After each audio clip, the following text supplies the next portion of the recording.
Thank you for joining us for the Secret to Deeper Student Engagement, How Real Educators Use Social Annotation. And we have two great Texas higher ed faculty joining us today. But before we dig into the conversation, I just have some housekeeping items and introductions that I'd like to share.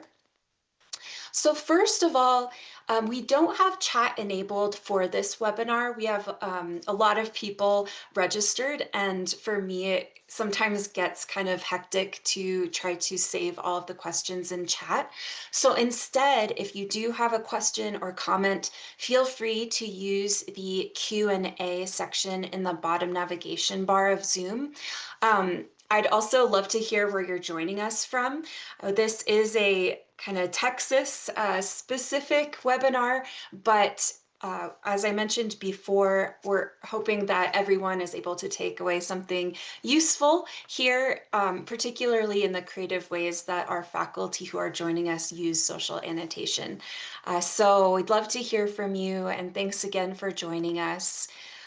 Also, if you would like to use closed captioning, you'll want to enable it via the CC icon in the Zoom menu. So again, do drop a question into Q&A if you have any questions about that. And finally, we can go ahead and get started. So I would like to introduce our panelists. Our first panelist is Dr. Jaclyn Miller, Associate Professor of History at South Texas College.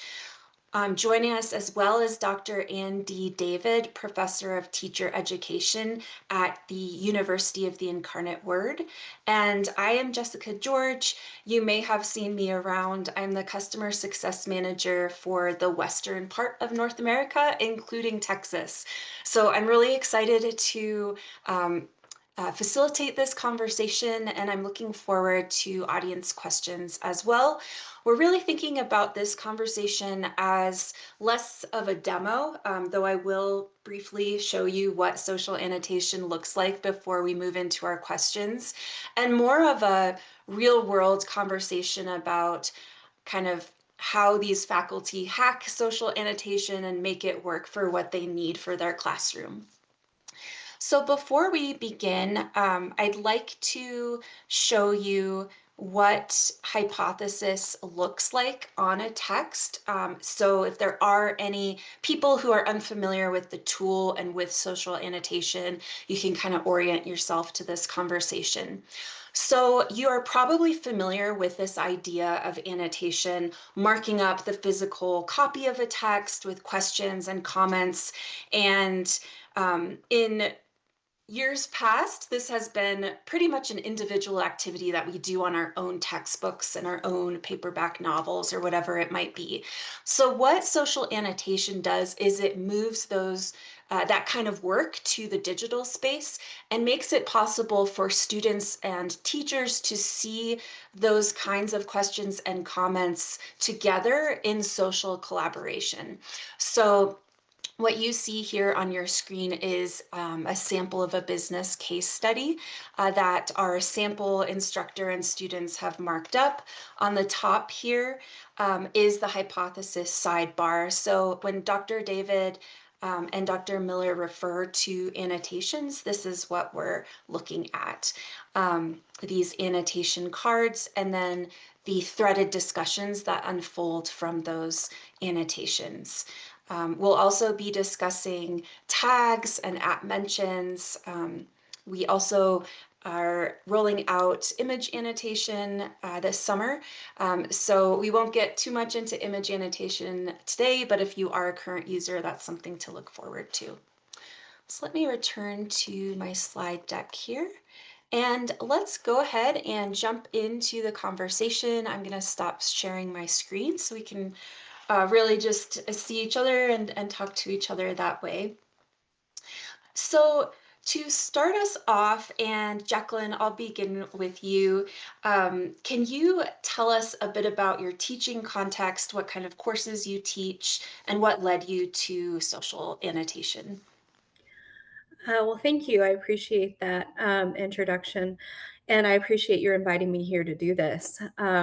So, I am an instructor at a community college slash college that's offering a few bachelor's programs in the last few years. South Texas College is a pretty large institution here in South Texas with several campuses and a lot of dual credit partnerships. So most of the students I see are in those core classes. I teach history 1301 and 1302, so the first and second halves of the American History Survey. And these are students that are probably a little greener on concepts of, note taking and close reading, and using that as a jumping off point for writing. So it used to be when I was teaching online that I would do discussion questions and ask for discussion posts based on primary sources written in the historical time. I found that those assignments were pretty difficult for the students. They were a little bit of a tall task and overwhelming, and there was a high tendency to cheat and plagiarize for those assignments because they felt like they had to submit something that was perfect. And so when I first read about hypothesis, my colleagues in history were doing kind of a reading group together about pedagogical techniques, and a colleague recommended an article that mentioned this, and I got really intrigued and looked into it. And I'm grateful for our distance learning staff for allowing me to play around with it. Um, I've been using it largely as a platform for note taking to help students engage in better and more original writing. And I can get into more depth on that a little later. Thank you. Thank you, Dr. Miller. And I should know, I forgot to mention to our audience that Dr. David and Dr. Miller have the most annotations in their courses this year. So they have a ton of activity on their reading. So that was part of our invitation was kind of learning your secrets. So I appreciate that. And I look forward to learning more about the note taking activity. But I will go ahead and turn to Dr. David if you can say more about your teaching context. Now I'm unmuted. I am in San Antonio, Texas, at the University of the Incarnate Word, and I teach primarily in teacher education. And I teach everyone from first year students, which we lovingly call 13th grade. I think Jaclyn can understand that. So these are often the very first semester the students join us here. And I also teach students the semester before they're going into their clinical teaching. And so I have a very broad range, and I've used and a hypothesis for all of those different levels. I've actually been doing annotation for over a decade. I first started with Genius, which was designed originally for music lyrics, if everybody remembers that, way back in the world. Um, Jeremy Dean, who used to be at Hypothesis, he and I went to grad school together. So this is very much a person focused thing. And Jeremy was doing this really interesting work and invited me and said, "Hey, this is really cool. I think you'd enjoy this. Well, help me think it through." And I agreed with him that it is really amazing for student engagement. And so I've continued to use Hypothesis, and was really excited when my institution decided to make it institutional. Um, and as an English major and a reader, I really find power in the work of annotation. And I'm one of those people whose books are just covered with stickies and notes everywhere. But I recognize seeing students working and reading on their iPads or their phones or their computers, and they weren't engaging in that way. And as someone who is also a literacy researcher, I know it's the engagement where meaning happens. And so social annotation for me, more than any other technology I've used, including discussion boards like Jaclyn mentioned or questions, none of that anchored students in the text the way that annotation did in paper and now does online. And so I use it both for engagement because, as we often know, students will work harder for each other than they will for you. which is great. I choose to use that and draw on that. Also, we know, again, when students are interacting with the text itself, they are building comprehension in ways that they are not when they are, I won't say passively reading, but when they are not as engaged in creating meaning in the moment, which is what annotation does. Thank you for that. That's really interesting about kind of students.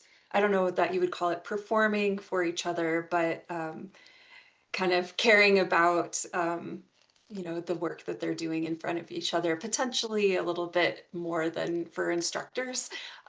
So that's an interesting kind of entry into that. It's positive peer pressure. Yeah, whatever works. Positive peer pressure. I will take it.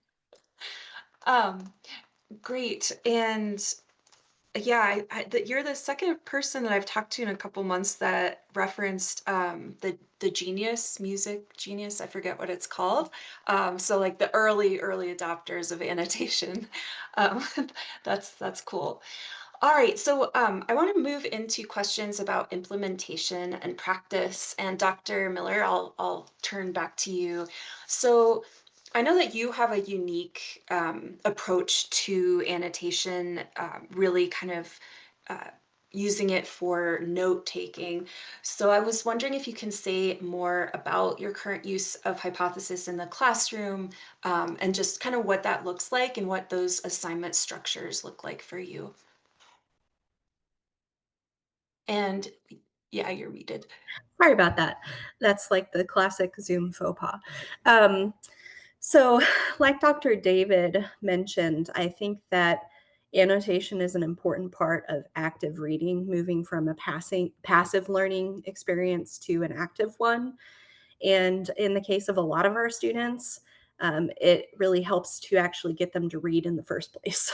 A lot of my students will admit, and it did admit in some survey results that I asked, that they probably would not have read the text at all if I didn't assign the reading through hypothesis and give it a grade. They specifically said that the grade motivated them to read and to read a lot more carefully than they might have done otherwise. So when I give this assignment and talk about it in class, or usually in an introductory video for my online classes, I talk about how anything that you're just sitting there and reading, and anything that you're sitting there and just listening to is kind of like the lowest level of learning. And in order to move up into a deeper understanding, you have to start to write about it. And you want to write about it in your own words and notes. So I try to encourage them to take notes in lecture as well as on their reading, which works better in some cases than many others.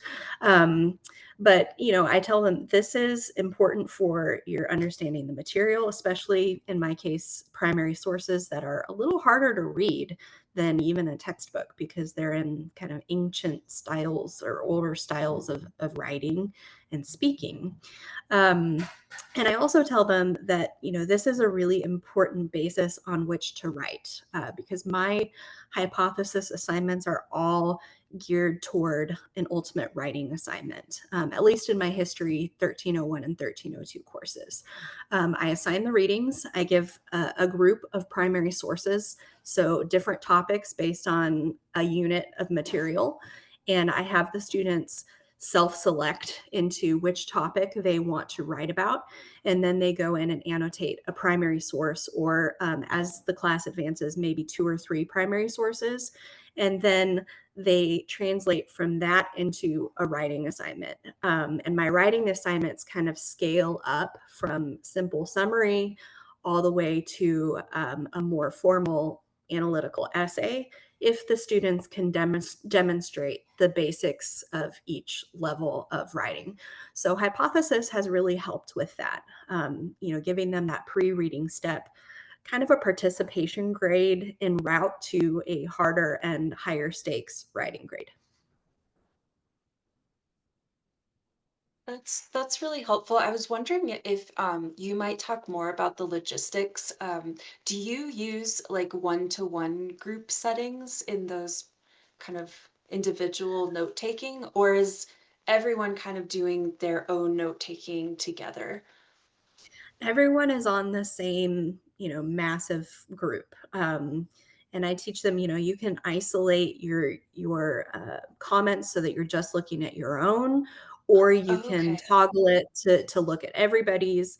I do inform them that you can do highlights that are just visible to you, but you have to click annotate and you have to post in order to get a grade.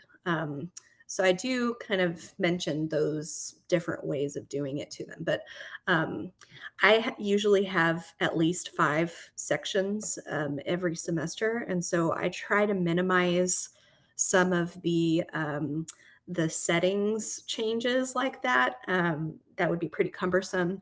One of the things that I also do differently is, in your example that you showed at the beginning, you had questions and prompts shown in the sidebar.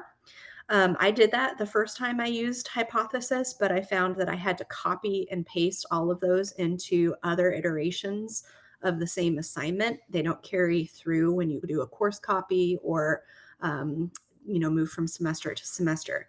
So I actually created a document with my own comments embedded on Microsoft Word, saved it as a PDF, and now I use that. Great. I'm gonna screen share just to show um people if they're not familiar with how they might sort individual or how they might show students to sort their own individual comments. So, just for some context, Dr. Miller's talking about all students doing their own kind of annotations, but together. So, they're not necessarily replying to each other, but they're kind of all doing this work on the same document together. And then when she mentioned filtering, so that if I was the student, I would only see my own just for focus purposes. I could use our search bar and it would only show my comments, and students can do that as well. So I just thought I'd show that. And you may or may not know that we now have the option to export the instructor's own annotations and import them onto new readings. So I'll have to send you the Yes. details on that. But that, for those of you who are here, is actually in this export import area. So now Ah, you can export and import that way. So hopefully that saves you some time in the so future. this is why you should attend webinars and learn new ways of using the technology. I won't belabor this, but I just thought I'd mention it. I'll stop sharing now. So, Dr. David, I was wondering if you can say more about what annotation looks like in your classroom. It sounded like you have more of a collaborative intent with your assignments, but we'd love to hear more. Yeah, so mine are smaller and more like weekly kinds of assignments. They don't build to something larger in the sense of a paper, right? Obviously, we're building instruction across time or understanding across time. So regardless of level, all of my students are annotating together and they can see all of their work together. And in my feedback to in my instructions, I talk about the importance of replying, right? If you have a same idea and someone's already highlighted it, that's probably a sign it's a good idea. So you should reply to them and add to it. So that's the scaffolding into this is what it's nobody took your idea. That's the phrase I tell them. And so in my feedback, because I do assess these are not quite participation grades, but I do give them a weekly grade on their annotations. And in assessments, when students are replying, like that's the majority of their stuff, I simply thank them for moving the conversation forward and adding to it. And what I found is that repeated invitation for reply really helps the social component, because otherwise they do think they have to do their own annotation independently. And we talk about how we really learn together in important ways. And so that's how I do it. It is collaborative. I do talk about sorting. You can just look at yours. And I also talk to them about what's your preference for how to read this. You can read this without any of the annotations, without any of the highlights, have your own ideas, and then open the annotations and go back through and look. Or if you it's helpful for you to have that alongside. You can read them simultaneously because I'm really trying to scaffold them into an understanding of their own practice and what works best for them, trying not to dictate to them, this is what you have to do. As much space as possible, I try to allow. But what I do find is I've had very few students resist this. One of the questions there is about how do you convince students to do it? Well, number one, it is graded. And if they do the grade consistently, they're setting themselves up to mitigate maybe not as good test grades. Um, but once they start talking to each other, they really, in this space, that serves as a key point of motivation for them. Thanks for that. I have two follow-up questions that are off of our question list.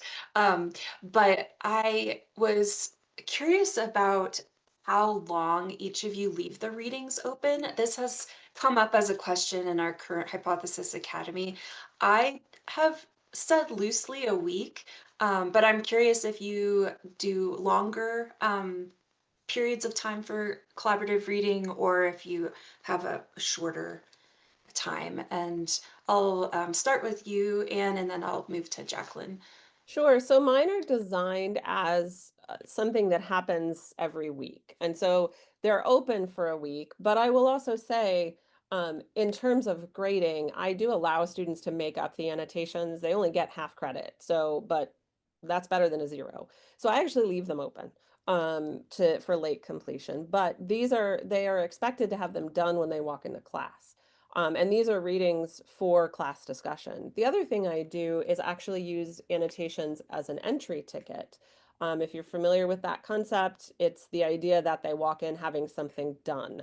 And I'm just going to show really quickly what this looks like. So I call it an entry ticket, and this is not one of the big readings for class.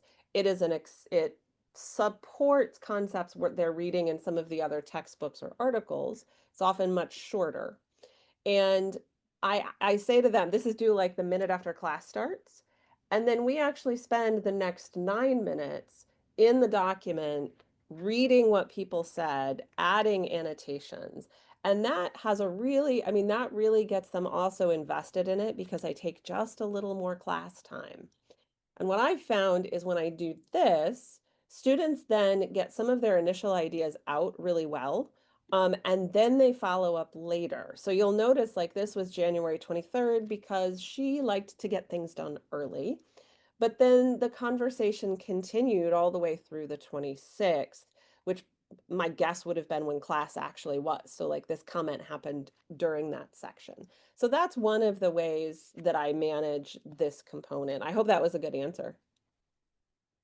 Yeah, I love that. I hadn't ever thought about that kind of an assignment structure, and that's really helpful for showing how a digital tool might support face-to-face or synchronous interactions as well. Sometimes people hear digital tool and they think online asynchronous, but I love this idea of the entry ticket. I also talked to a faculty member who found it helpful as a version of an exit ticket. So they kind of did the same thing. Students arrive at class having read the annotations, but then they're expected to add something new to the conversation after class that refers to a comment made in class. So they kind of have to attend to in-class conversation and bring that into the annotation work, which I think is kind of similar to the entry ticket idea as well. So thank you so much. That's super helpful. Dr. Miller, can you tell us more about timing of readings in your class and how you manage that? Well, first of all, I'm very inspired by Dr. David's strategy with the entry ticket and using class time to actually respond to each other. Um, my assignments are open all throughout the semester, and I do that with everything because I do have students that like to work ahead. Um, and I also do accept late work for partial credit. So there's that. I also do some in class time when they have these assignments so that they can kind of work together in class to kind of digest these difficult readings. So typically, I divide the students in class as far as the topic areas of their reading, and then they kind of sit together and work through those readings together. But I really like the idea of maybe doing that a day in advance and then saying, okay, read and do your annotations, and then we're going to come to class and we're going to read and keep that annotation process going. I like that. Thank you both. I am going to jump into Q&A here. So some questions about assessment, one that's still open and one that was part of one of the answered questions. But can you say more about your assessment schemes? Do you use rubrics that you've created, or do you kind of use maybe a simpler single point structure as you're assessing and grading those annotations? I'll offer quickly. I use both. So for those entry tickets, it literally is it's 2, 1, or 0 points. 2 if it's on time, 1 if it's late, and 0 if it doesn't get done. And so that is super speedy to grade. And I make Canvas fill in the zeros automatically. So and it allows me time to spend reading and skimming the annotations to really see if there are trends that then we should pick up in class. For the first, and those are the more advanced students. For the first year students, I do grade it. I have a rubric that is fairly extensive about both number of annotations, type of annotation, and quality of annotation. And that I spend a lot of time grading, say, the first 3 rounds, because what tends to happen with the first year students, and I'm sure Jaclyn experiences this as well, the ones who catch on then do a great job all the time. The ones who continue to need support, I nudge them. This is not enough. You need to write more. Here are some models. Go look at this student. Like I will say, like, this is a great annotation. It's a model you can use. And so what they do find is that their grades are impacted if they don't continue to step up. But again, there is some element of everybody is seeing all of their work, which I find helps them do better. My quick note about that is I am very clear that I am not grading on spelling and grammar. I say it has to be legible to everyone else, but it's not something we're going to focus on. I would rather, and I tell them this, I would rather I hear your voice and you thinking through kind of hard things with imperfect language than a perfectly structured sentence that you may or may not have written. And I'll be real honest, I don't think I saw a lot of large language model text in my annotations because I praise them for the awkward phrasing. I tell them I want to see them as humans, and I have a small class. Admittedly, it's about 20 students. But those are some of the ways I do assessment. And again, they see the rubric, they have access to the rubric. We talk through the rubric, I grade with the rubric, and I do that all semester, and I get pretty fast at it too. Thank you for that. I like that balance of quick rubrics. We recommend simpler rubrics in Hypothesis Academy, especially if you're trying to evaluate tons of student annotations. It's just more practical. For those of you who may be watching who teach larger classes, we also have an auto grading function now. It's not an AI integration, but it's a tally. So if you're just looking for completion, not completion, with the ability to add personalized feedback later, there's also that. But I will jump to Dr. Miller and hear more about how you handle rubrics and evaluation.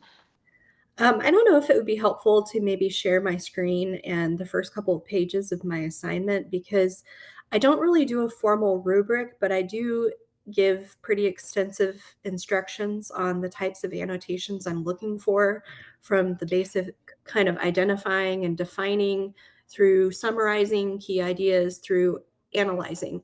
And I link those between the reading and the writing. I say, this is ultimately what you're going to write about. So this is what you need to work on identifying in the reading. So let me just share my screen really quick.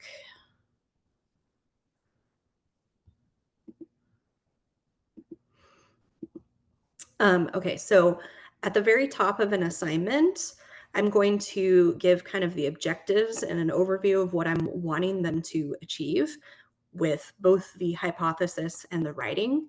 And then there's instructions on, this is what, how many sources that you choose, and this is the types of things that you should write. In history, we're always looking for the the who, what, when, where, and why.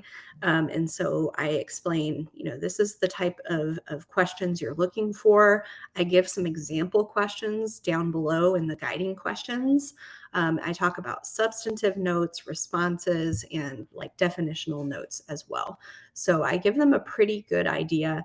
I have expanded my instructions from, the first few semesters I used this. I would say, aim for 3 to 5 annotations. But I found that didn't always inspire, high achievement. And so I've kind of opened that up to say, you should annotate as much as you need to understand this source. And I actually assign the hypothesis at a rising scale of points. So I have 5 throughout the semester, and the first couple are worth 10 points, and then I have a couple that are worth 15 points, and then I have one that's worth 20. So the idea is that they should be getting better at this, and they also should be, doing more and more with it. And of course, with the writing, they are using more sources if they're advancing. So they should be doing more and more annotations. And I do read those. I get faster at it as the semester goes on as well. But I kind of skim through those and I'm looking for quantity, yes, but also quality and whether they are doing just definitions or whether they are, putting in some key ideas and maybe tie-ins to research. Thanks for that. This makes me think about um, how students are annotating those historical texts while kind of practicing the rhetorical position of being a historian. So I don't know a ton about the discipline of history, but I assume there's certain kinds of annotation work that historians do that looks different from English and other disciplines. So that's interesting to think about how you might um, use annotation to have students practice those kind of professional stances to a text. So thank you for that. I'm going to look back at some of our questions here. One that I find really interesting is how do you explain to your students the difference between social annotation and plagiarizing? And I'll say before I turn this over to both of you that one of the assignment ideas that we share in our workshops is having students cite annotation conversations in later writing assignments. So if you use annotation work where students are exchanging ideas, those become citable texts to incorporate into more formal writing assignments. So that might be a way to um, indicate to students that there is knowledge being created by your peers and by yourself in these conversations that you can then pull into more formal analyses you might be working on later on in the term. But I'll turn it back to Dr. David. Yeah, I was interested in this question because I guess I'd never really thought of those as being linked at all. Because as I watch the conversations unfold in whatever form the annotations take, I don't see students like taking ideas from one another. I see them building their own knowledge and understanding. And I think of it this way. Um, I know a lot about teaching and learning, right? I got a whole PhD in it. I've been in classrooms for almost 30 years. They have to build that knowledge. I can't give it to them. And so this is the way that they're building it with each other. Also in my field of education, teachers do not work independently. They work as a team. So I really talk to them a lot about this notion of what is like what's yours, what's ours, how are we building knowledge together, and really the power of that knowledge together. Because I also find in some ways this can mitigate some of the impacts of large language models because then it becomes I'm showing up to be responsible to my peer here in class, not I just need to get this assignment done. And so again, I think of social annotation as one more way to create these academic connections between students that are nested in my class, but then have implications beyond that. Um, So I will say I've never had to think about that. Have I had students use various technologies to get around writing their own annotations? I have a few, and for most of them, it's either navigating a second language. And so they're trying to use these large language models to make their language sound better, or two, they don't even realize they're doing it, especially with Grammarly. Like Grammarly will rewrite all your sentences for you. And so when I talked to those students, I said, "So this doesn't sound like you," and they can narrate to me what they did. And so in those instances, I find that as more of a conversation to really lift up their assets of their knowledge building and their learning, instead of worrying about policing uh, the intellectual property of the students, as it were.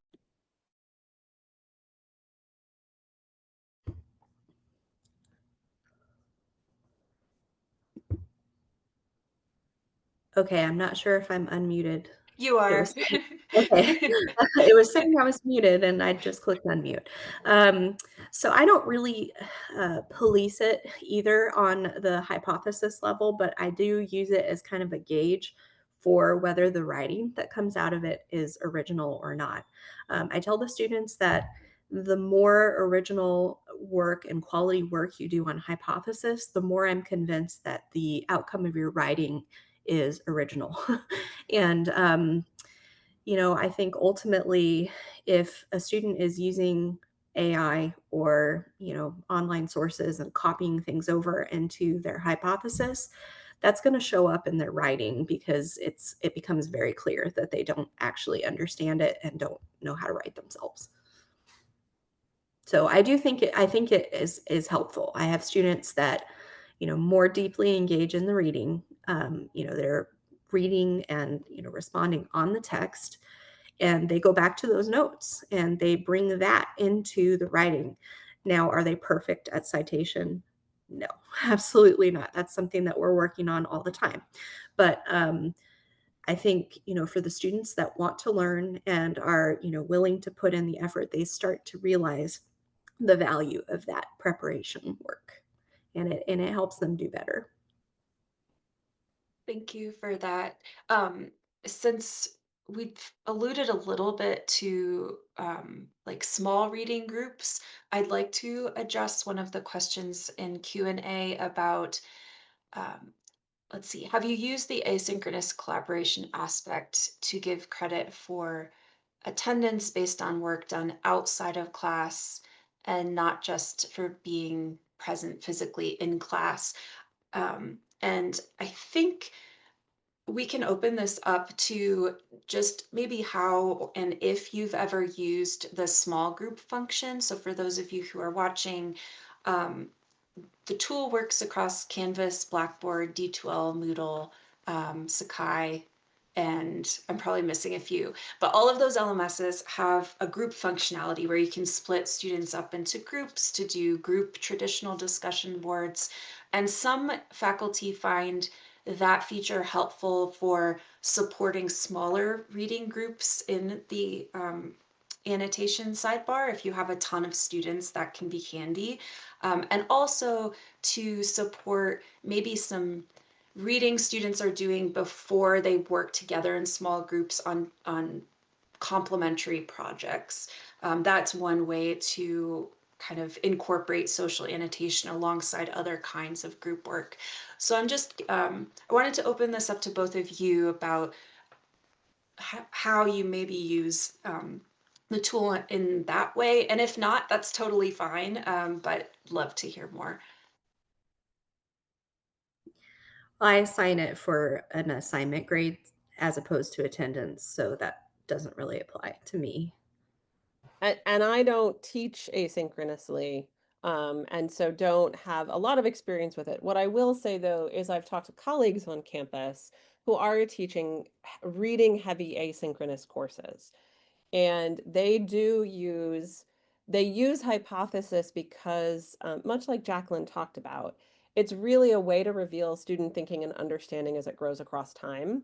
So you get a deeper understanding of student development, and then um, you can really see how those little ideas built to say a larger assignment.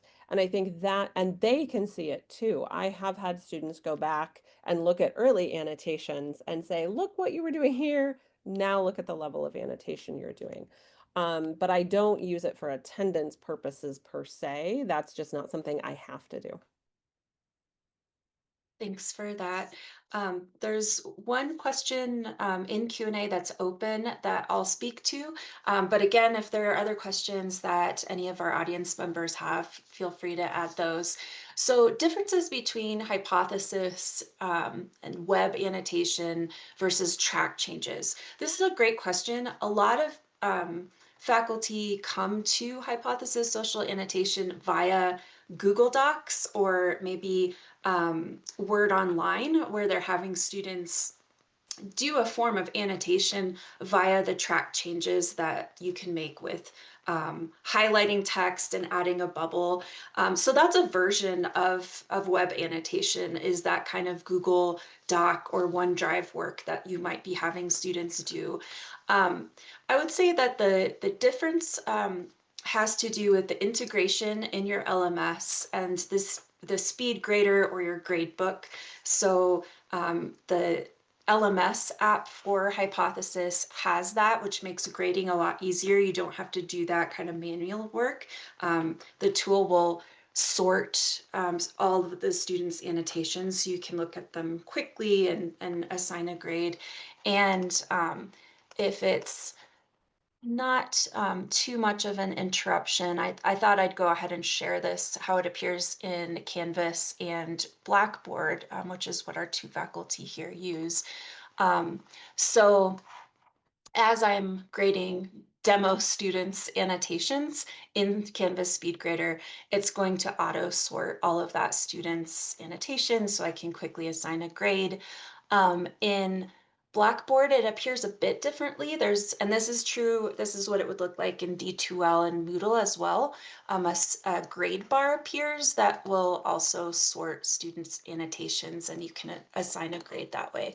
So I thought I'd just interrupt our conversation to show what that looks like and some of the differences there. So we'll go ahead and return back to some of our other questions. Um, let's see. So we talked a bit about introducing hypothesis to students at the beginning of the term. Is there anything else that you would want to share about the ways that you prepare students for that work? Do you tell them what annotation is and like how it's used in your profession, or anything along those lines? I'll go ahead and start. So I do prepare future teachers, K-12, all disciplines, but certainly reading is a huge component of what they will be doing. And so I do talk about what I talked about very early on, which is why reading matters and how we engage with reading. The other thing, because I recognize, my job is not to teach annotation. Like that's not even a course outcome. So what I did initially, and I'll share this, I actually, as a first assignment in class, have them start annotating the course syllabus. Because we always have to share syllabi. We always know they don't read the syllabi, right? And so I put my syllabus as an assignment using Hypothesis in Canvas. And I say to the students, annotate this. We do one sample in class so they get a sense of the interface. And I will say most of my traditionally aged students are fairly comfortable in here. I don't have to do a whole lot with the basics. And then I let them go for it. And what I find is number one, they're actually reading it. And I can give them immediate feedback and say things like, look at this really nice annotation. And you get different kinds of things, right? So they're speaking here, philosophically about what the course is doing.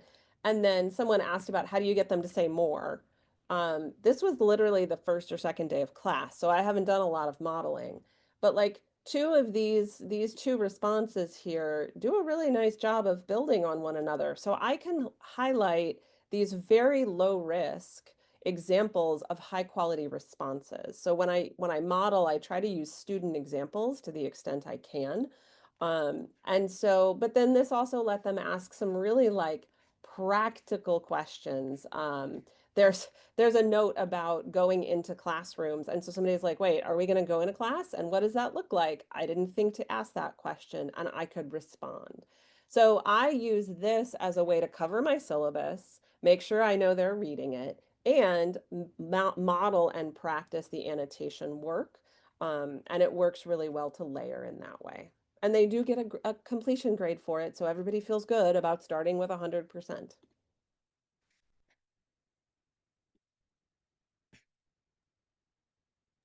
Thank you. Like Dr. David said, I come at this from a literacy perspective as well. Just being kind of, in general, just an advocate for being a reader and active learning. And, this is obviously not something that just applies to their history class. They need to learn to read and be active about it and take notes. So, I think that that is part of my explanation and trying to demonstrate that they learn better by doing something like this. Thanks, Dr. Miller. Your comment makes me think about making the processes of metacognition explicit to our students. So often we'll tell them to reflect, or it's important to write about what you're reading. But now that there's this allure of AI, explaining why that is extra important, I think, because kind of being aware of those cognitive processes that happen when we're reading and writing may feel a bit more empowering to students and kind of guide them away or understand why it's important to do at least some of that work themselves.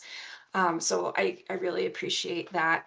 Um, I I am going to actually turn to some of our later questions in a couple minutes here, but there was a request to show the calculus example. We've been talking about education and history examples, so I'll go ahead and show one of our calculus examples for any of the STEM folks here. So there are a lot of faculty find annotation helpful for STEM contexts, even though we talk a lot about humanities and social annotation.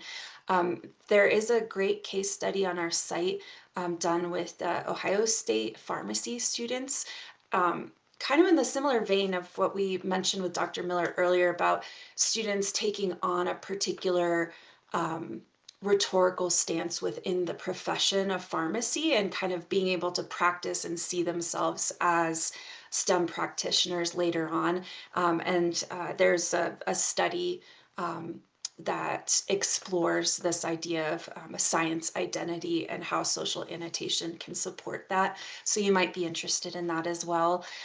This is one of our examples that we use in workshops of a OER text from a calculus book. So here you can see we do have the mathematical notation LaTeX feature in our markdown language that's used with the annotation tool. So students can practice notation, and we do find that students like incorporating like YouTube videos to that they find to explain some of the concepts that are presented in a more textual way in an OER book like this. So you may find that helpful as well, just to encourage students to do their readings before they're doing their math homework or other kinds of STEM work. So I'll stop sharing here. Um, but let's see. We've talked a bit about AI, so I'm going to pass over that. But I'm going to skip down to kind of talking to educators who might be introducing social annotation for the first time. We have a lot of workshop and summer series participants who are kind of taking a exploratory stance this summer in preparation for fall. So if you were talking to your colleagues about how you would approach a social annotation for the first time, how would you talk to them about that? So when I talk about social annotation, I try to connect the work to what I know students have already done. So, my students come to me out of high school English or dual credit English, and I know they've talked about annotation. I know that because my own children who came through public schools have. I know that because I prepare future English teachers. So I know they understand the concept, and I know their experience of it has maybe been varied, but they understand the idea, even if they haven't always felt compelled to do it. So I think that's an important thing. The other thing is they are working in lots of different kinds of social media spaces, right? So they are commenting on TikTok videos, on Snapchat videos. They are, making their own based on someone else's. So I remind them of these experiences and skills they already bring into my room. Like, you've done this in high school English class and history class, and you've probably done something similar in social media. We're bringing it into the classroom. And that's I do frame it that way. I say, so these are the skills you have. It's going to look a little different here because the goal is not making friends or getting your teachers to like give you the grade. Your goal is to learn new things that you didn't know, because students who come into an education course have been students for 13, 14, 15 years. They often think they know everything. That's the apprenticeship of observation, the sample I showed. And so I say to them, you're going to be learning things you didn't even think about education. So you have, and that's how I frame it. And again, students seem receptive to it because I'm not telling them that this is something brand new, right? You're like, you already know how to do this. We're just doing it differently here. So that's one of the important ways that I frame it. I really like that idea of kind of encouraging students that this isn't a completely new way of thinking. They do this work already, but it's its rationale might be a little bit different in your classroom context. Yeah.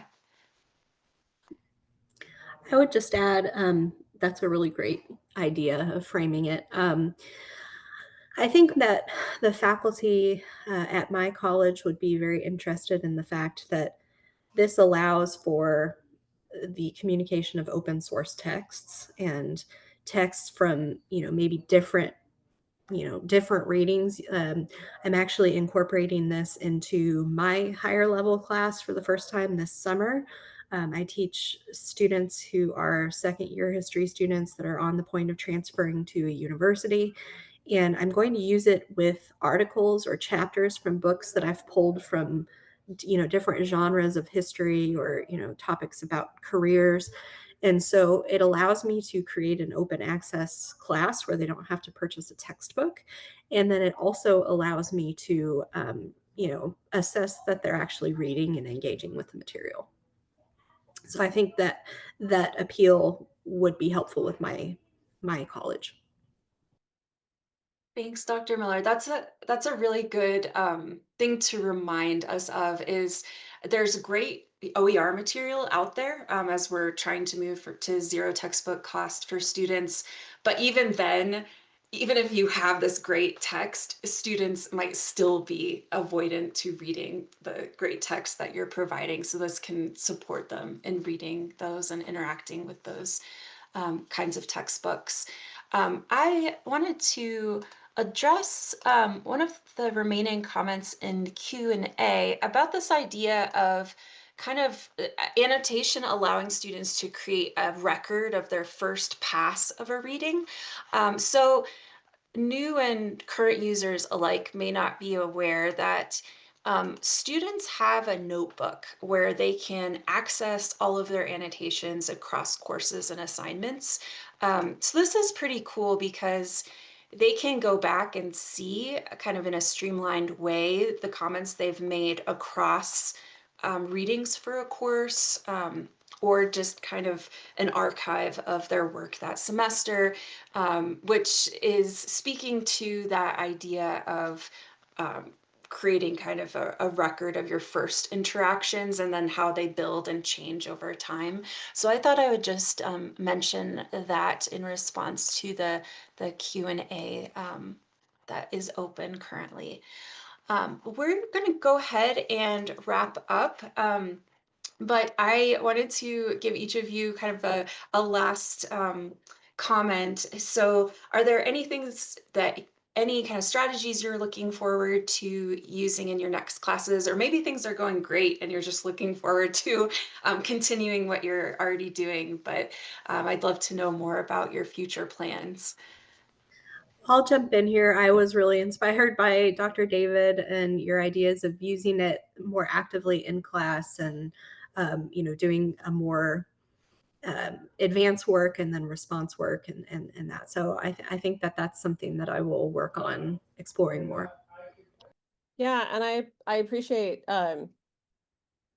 Jacqueline's idea of how it builds to a large paper. And I think sometimes when students do weekly work, once it's done, they sort of throw it away in their heads, like it doesn't matter anymore.